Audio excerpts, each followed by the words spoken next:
어떤 목수가요,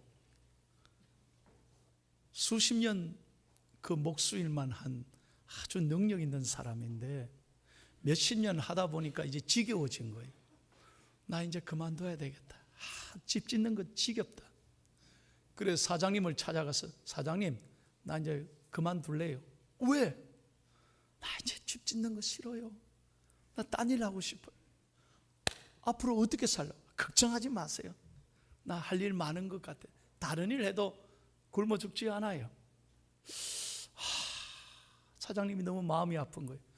그러면 할 수 없는데 내가 말린다고 되겠나마는 내 마지막 부탁이 있네. 뭡니까? 집을 하나만 지어줘, 마지막으로. 그래요? 제발 집을 마지막으로 하나만 지어줘. 좋다. 그럼 내가 집을 마지막으로 짓겠습니다. 그래서 돈을 다 대준 거예요. 그런데 이분이 마음이 이미 떠났어요. 목숨의 마음이. 예? 그러니 대충 자재사고 적당히 적당히 지어서 마지막 집이라고 주자. 이래가 적당히 자재 넣고 설계대로 하지도 않고 아무 일꾼 불러다가 이제 공기를 맞춰서 집을 다 지었어요. 사장님이 와보니 집이 잘 됐어요. 사장님 여기 열쇠 있습니다. 그랬더니 사장님이 자네 이거 받게나. 왜 내가 받아요? 내가 자네에게 주는 선물일세. 1부, 2부는 미리 웃던데 아직 지금 이해가 잘 안 되십니까? 이 사람이 그때서야 후회하는 거예요. 이게 내 집인 줄 알았다면, 정작 처음부터 내가 살 집인 줄 알았다면 이거 좀 잘 지을 걸. 후회해도 안 되는 거예요. 이미 늦은 거예요. 여러분, 저는 이 글을 읽으면서 생각했습니다. 내 인생의 집을 지금 어떻게 잘 지어오고 계십니까? 금년도 이제 4개월밖에 안 남았어요. 내 인생의 집을 지금까지 어떻게 짓고 계셨습니까? 여러분, 우리는 얼마 전에 2016년 리우 올림픽을 보면서 국민들이 참 기뻐하고 감동을 많이 받았습니다. 너무 익사이팅했어요. 그 가운데 가만히 보면 모든 경기마다 말이죠, 이렇게 전반전이 있고 후반전이 있고 또 1회전, 2회전, 3회전 다 있어서 중간에 뭐가 있죠? 작전 타임이 있어요. 해프 타임이 있다는 거죠. 그래서 전반전에 혹 지고 있어도 하나도 득점을 못해도 빵 돼도 이 작전 타임에 코치가 불러서 다 작전 지시를 하고 전반에 잘 못됐던 거 분석도 하고 후반에 용기와 희망을 주면요, 후반전에 어떻게 합니까? 이렇게 하고, 그래가지고 다 후반전에 나오는 사람은 표정 보세요. 후반전에 나오는데도 이런 사람이 없어요. 후반전에 눈에 빛이 나요. 한번 해보자. 후반전 잘 돼보자. 좀 설교를 들을 때요, 좀 표정을 좀 밝게 해주이소. 그러니까 후반전에 어떤 경기는 역전승이 일어나고 말이죠. 1분도 안 남았는데 넉점 치고 있다가 펜싱 박상현 선수 보세요. 48점 남겨놓고 넉점 치고 있는데 5점 연속으로 찌른다는 건 기적 같은 일이에요. 근데 할 수 있다 생각하고 후반전에 용기를 갖고 하니까 금메달 땄잖아요. 이번에 박근혜 대통령님께 그 박상현 선수가 그 금메달 딴 금을 다 선물로 좀 뉴스 좀 보이소. 그 기념으로 드리니 박 대통령이 그걸 보면서 자, 용기와 희망을 갖잖아요. 국민들에게 감동을 줬다고 칭찬하잖아요. 여러분, 이 하프타임은요 참 소중한 시간이에요. 근데 스포츠만 있는 게 아니에요. 우리 인생에도 오늘 이 예배를 통해 지난날 내가 8개월을 살아왔던, 지난 인생을 살아왔던 걸 돌아보면서 오늘 이 예배를 통해 하나님의 음성을 듣고 새롭게 가다듬고 희망과 용기를 가지고 일어서는 영적 해프타임이 될 수 있기를 예수 그리스도의 이름으로 축복합니다. 오늘 하나님의 말씀이 그거예요. 망대의 비유예요. 오늘 예수님께서는 제자들에게 누가복음의 이 말씀을 통해서 우리 인생을 어떻게 살아야 될 것인가 귀한 말씀을 주셨어요. 28절 다 같이 읽겠습니다. 시작.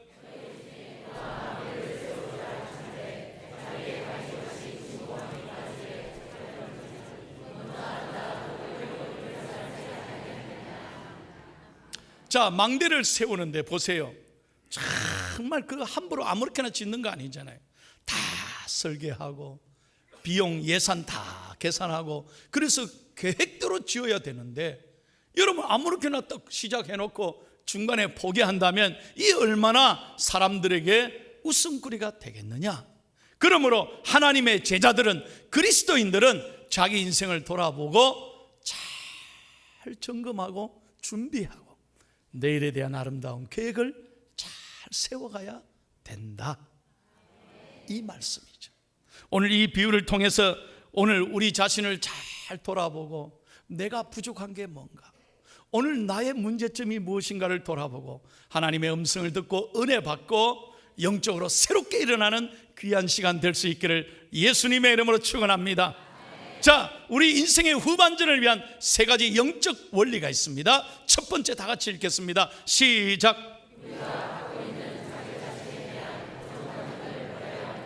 아멘. 절 따라하세요. 고정관념을 버려라. 여러분, 미래를 여는 사람은요, 더 이상 과거의 아픔에 얽매이면 안 됩니다. 늘 우리 가운데 나는 안 돼, 나는 날 실패하고 실수하고 나는 되는 게 없어, 그런 사람은 미래가 보이지 않습니다. 여러분, 과거 탓하는 사람이 있지요. 부모 탓하고 내 못 배운 것 원망하고 우리 집 돈 없는 것 늘 불평하고. 여러분, 남의 탓하는 사람이 잘 되는 거 봤어요? 절대로 과거의 그 상처 속에 갇혀 살면 안 된다 이거예요. 여러분, 과거의 어둠에 사는 사람은, 거기에 늘 매여 있는 사람은 자기도 찌르고 남도 찌르는 거예요. 그러니 얼굴에 기쁨이 없습니다. 감사가 없어. 행복하지를 못해. 저는 설교를 준비하면서 이 글을 읽고 많은 생각을 했습니다. 어느 날 비행기가 이렇게 붕 떠서 목적지로 가다가 갑자기 고장이 나서 비행기가 흔들흔들 되는 거예요. 이 큰일 났습니다. 그래서 불시착을 해야 되는데 사막에 떨어져야 되는 거예요. 더 이상 가면 죽어요. 그래서 사막에 이제 비상 착륙을 해야 되는데 정말로 기적적으로 좀 부서지긴 했지만 사막에 잘 랜딩한 겁니다. 떨어진 거예요. 그런데 정말로 기적적으로 한 사람도 안 다쳤대요. 얼마나 감사한 일이에요. 그래서 모두가 살았다고 너무나 감사의 소리를 지르고 살았다 그런 거예요.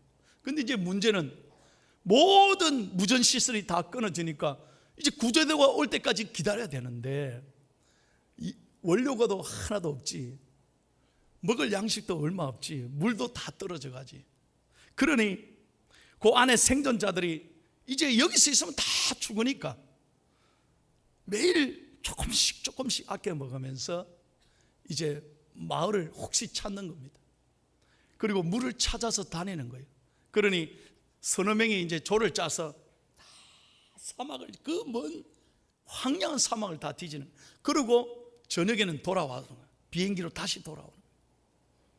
그래 며칠 동안 갔다가 찾아가 돌아오고 갔다가 찾아가 돌아오고, 그러면서 비행기를 쳐다보면서, 부서진 비행기를 쳐다보면서 늘 좌절하고 절망하는 거죠. 야, 우리 이래다 죽는 거 아니냐, 여기서 우리 끝이겠다. 사람들이 부서진 비행기를 보면서 마음이 다 무너지는 것입니다. 우리 다 죽었다 생각합니다. 그런데 그 중에 한 사람이 용감하게 일어나서 이런 얘기하는 거예요. 여러분, 살 방법은 하나밖에 없습니다. 그게 뭐냐? 말해봐라. 우리 비행기를 태웁시다.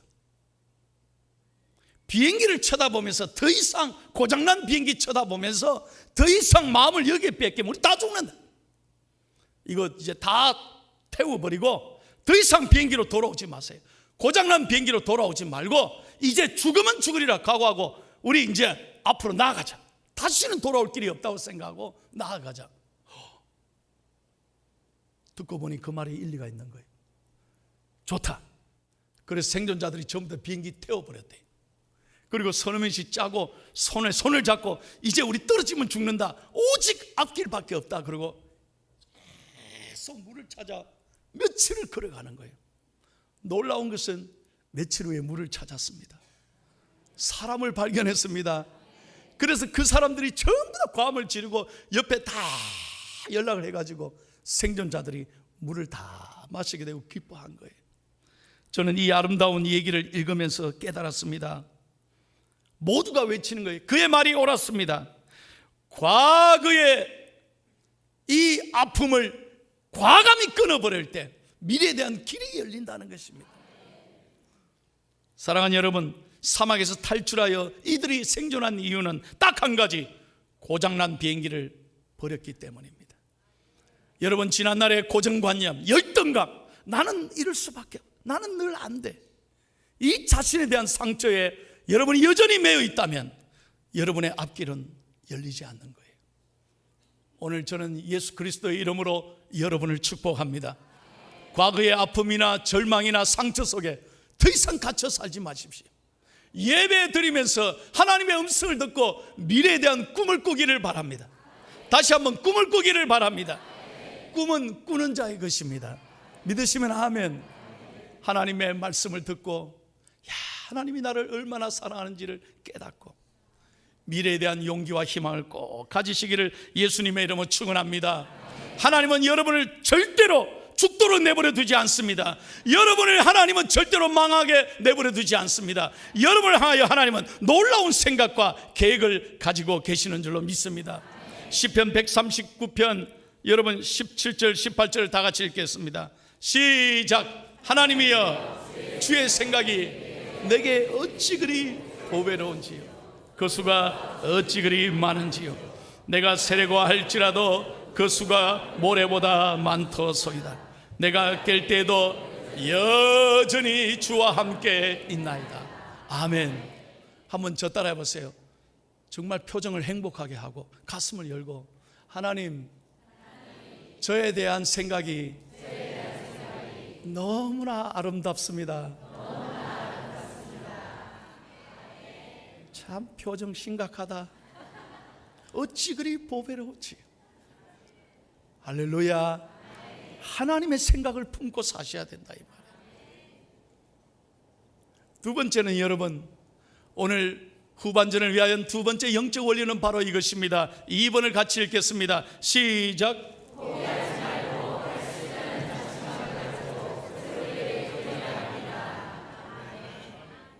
포기하지 말아야 돼요. Never give up. 제가 늘 설교합니다만 여러분 예배하면서 늘 자기 자신에게 하나님의 사랑을 가슴에 안고 외쳐야 돼요. 내가 얼마나 소중한 존재인지 깨닫고 자기 자신을 사랑하고 축복해야 되는 거예요. 믿으시면 아멘. 믿으시면 아멘. 여러분에게 제가 그림 하나 보여드릴게요. 얼마 전에 제가 참 사랑하는 장로님이 저에게 주신 선물이에요. 그림 한번 보이소요.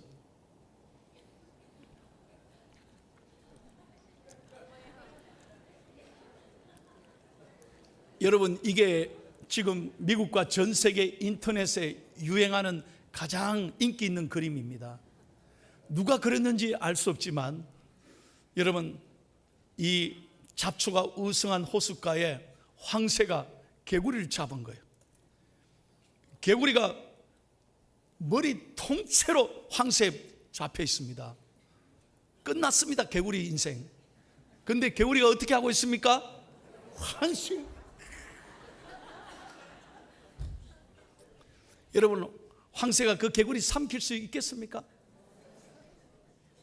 그러면서 이 그림의 저자는 Never give up.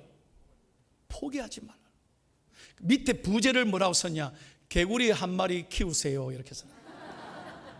여러분, 이 그림이 미국과 많은 세계의 사람들에게 지금 경제가 얼마나 어려워요, 얼마나 답답해요.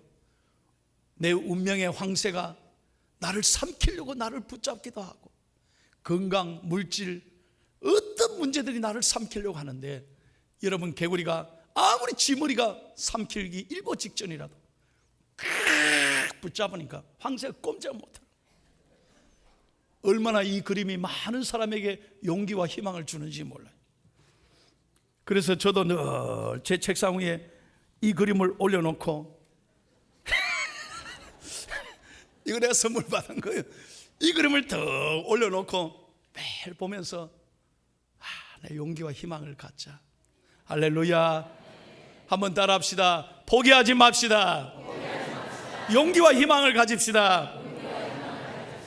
믿으시면 아멘. 그렇습니다. 믿음이 뭡니까? 믿음을 머리로 계산하는 게 아닙니다. 하나님의 말씀을 머리로 듣지 마세요. 하나님의 말씀이 내 가슴에 살아있을 때 우리는 희망이 생기고 용기가 생기고, 주님의 손을 붙잡고 일어서면 하나님이 길을 여실 줄로 믿습니다. 세 번째입니다. 다 같이 세 번째 원리를 같이 읽겠습니다. 시작.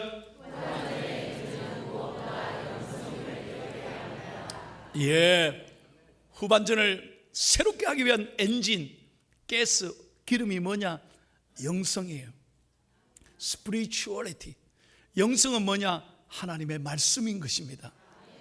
여러분, 영성, 하나님의 말씀을 붙잡고 말씀 앞에 나아갈 때 하나님은 우리에게 새 힘을 주실 줄로 믿습니다. 제가 미국 간 지 얼마 안 돼서 일본 중고 자동차를 하나 샀어요. 그런데 운전하다 가다 보니까 이 가스가 달랑달랑 하는 거예요. 미국에서는 그 기름을 가스라고 그래요.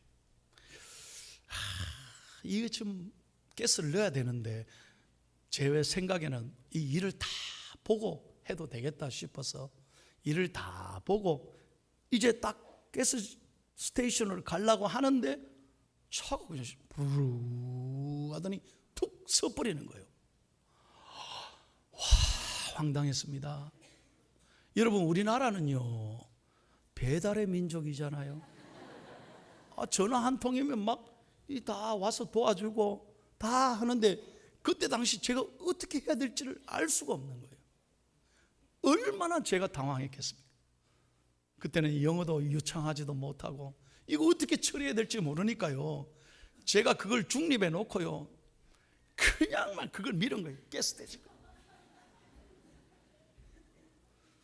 더 창피한 거는 뭐냐? 내가 목사인지 알아볼까 봐.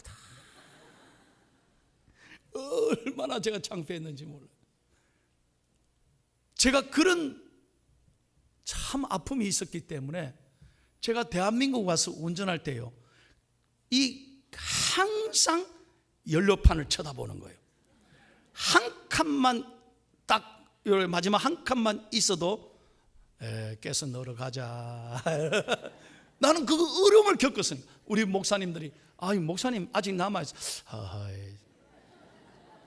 넣고 안전하게 갑시다 그런다니까. 내가 경험해 봤으니까. 여러분, 늘 관심을 거기에 두지 않으면 나중에 큰 낭패를 보는 거예요. 제게 그게 큰 경험이 됐어요. 그리고 깨달은 게 있습니다. 여러분, 늘 운전하실 때 그걸 늘 조심해야 되듯이 자신의 영적 계기판을 늘 들여다봐야 된다. 내가 하나님 앞에 지금 어떻게 살고 있는지. 가스가 중요한 게 아니에요. 내가 지금 하나님 앞에 어떻게 살고 있는지. 후반전의 영성이 우리에게 얼마나 중요합니까? 우리가 세상을 이길 힘은 다른 게 아니에요. 우리의 믿음인 줄로 믿습니다. 믿음은 어디에서 와요? 하나님의 말씀에서 온다니까. 여러분, 이렇게 예배하면서 여러분 말씀을 가까이 하십니까?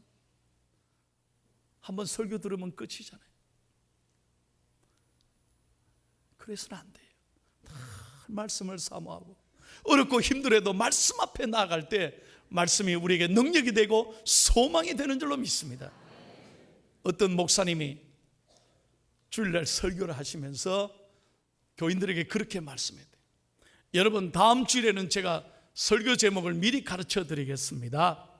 다음 주일 설교 제목은 거짓말입니다. 아, 거짓말에 대해 설교하려는구나.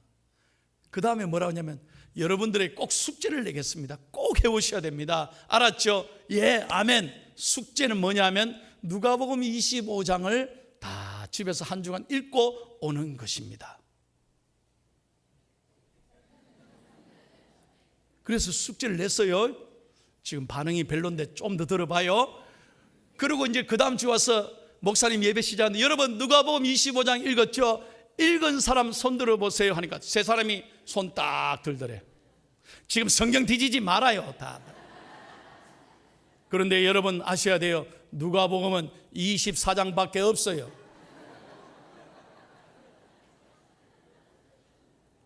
뭘 알고나 좀 들으시라고. 그러면 읽었다고 손든 세 사람은 뭐요? 거짓말 한 거야. 자, 그러면 나머지 손 안 들고 가만히 있는 사람은 또 뭐요? 성경 한번 안 들여다봤다는 거죠. 그 중에 누구라도 아이 목사님 24장까지밖에 없는데 뭔 그런 질문을 합니까? 아무라도 해야 되잖아. 가만히 있는 거예요. 손든 사람이나 안 든 사람이나. 보세요. 성경을 아무리 읽으래도 안 읽는단 말이에요. 사랑하는 여러분, 우리의 새 힘은 오직 하나님의 말씀에 있는 줄로 믿습니다. 말씀 앞에 나갈 때 거기에 희망이 있는 거예요. 저는 우리 중앙회 가족들에게 정말 부탁합니다. 말씀이 능력이고 말씀이 우리에게 승리의 관건이 되는 줄로 믿습니다. 말씀 앞에 나와야 길이 열립니다. 말씀을 붙잡아야 희망이 거기 생기는 거예요. 로마서 12장 2절을 읽고 마치겠습니다. 오늘 하나님이 우리에게 뭐라고 말씀합니까? 시작. 너희는 이 세대를 본받지 말고 오직 마음을 새롭게 함으로 변화를 받아 하나님의 선하시고 기뻐하시고 온전한 뜻이 무엇인지 분별하도록 하라. 아멘. 너희는 마음을 새롭게 해라는 거죠. 여러분, 지난날의 과거 아픔에 매여 있지 말고 그 상처 속에 늘 갇혀서 여러분 불행하게 살면 안 돼. 하나님의 뜻이 아니에요. 저와 여러분이 하나님 앞에 나아가고 말씀을 늘 붙잡고 믿음으로 일어서서 9월 한 달에는 더 좋은 일이 많이 있기를 바랍니다. 승리하기를 바랍니다. 오직 말씀과 함께 후반전을 더 아름답게 열심히 뛰어서 여러분 후반전에는 역전승의 은혜. 한번 따라합시다. 역전승의 은혜. 아멘. 마지막 역전승의 은혜가 여러분 인생의 후반전에 늘 함께하기를 예수님의 이름으로 축원합니다.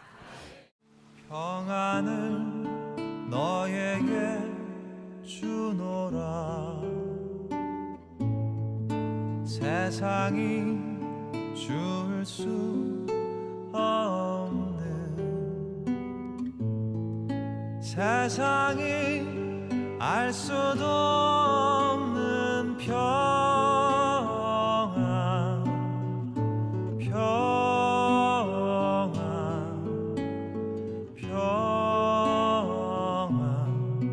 평안을 내게 주노라. 사랑을 너에게 주노라. 세상이 줄 수 없는 세상이 알 수도 없는 사랑